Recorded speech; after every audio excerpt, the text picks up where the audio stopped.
I wanted to finish up talking about another one of the pre-tournament favorites. This was probably the most anticipated game for me. Morocco, Angola. You know, we talked about how filled with potential and potential winners Group A is.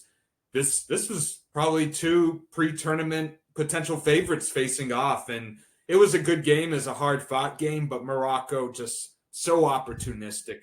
Really took their chances, and then, as usual, very well defensively organized. How did Morocco shut down Angola? We talked glowingly about Angola and Coach Pedro Gonçalves. How did Morocco win this game? It was, you look at the statistics, expected goals, and all that. It was rather even. But what was the difference in that game?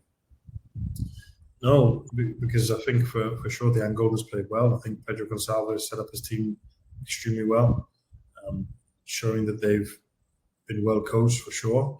They had a game plan. They tried to capitalize on the weaknesses of the Moroccan team. I think even after half-time, they still came out and tried to play in the right way.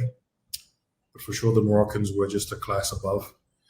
And we talked before the tournament about this winning culture that they have. And I think we're in the middle of an era where Moroccan football is going to dominate African football.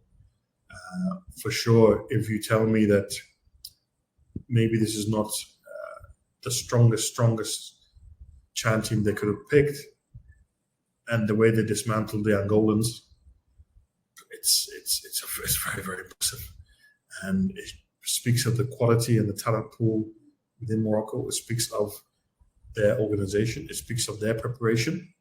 It speaks of the conditions that they've given the coach. It speaks of the selection of the squad. The harmony in terms of, usually when I see North African teams, in fact, you can see there's not that 100% cohesion. They like to argue over things on the field. The team looks so united. When I see these celebrations, everybody it is like a family. And in my experience, that is the key. When you have a squad and you have everybody on the same page, even the subs, even people who are not players who are not having an impact on the field, they're still supporting, they're still energetic, they're still so happy from what they're seeing their teammates deliver. They're so happy that the team's winning games. It's a big secret in terms of having success. And I think it's a warning also for the other teams, because as I said, they've not lost a Chan match since January 2016. Over 9 years, and I think for sure they're going to be difficult to stop. And the likes of Kenya, DR Congo, Zambia, when they come out, they're going to have to be at their absolute best to get anything out of the game. But the reality is, Andrew, even if they give their best, this Moroccan team is so good that their best might not be enough to beat them, to beat the Moroccans. Very impressed with them. Likewise, Algeria. If you ask me today who would reach the final, I'd say those two. Tanzania is also in the mix.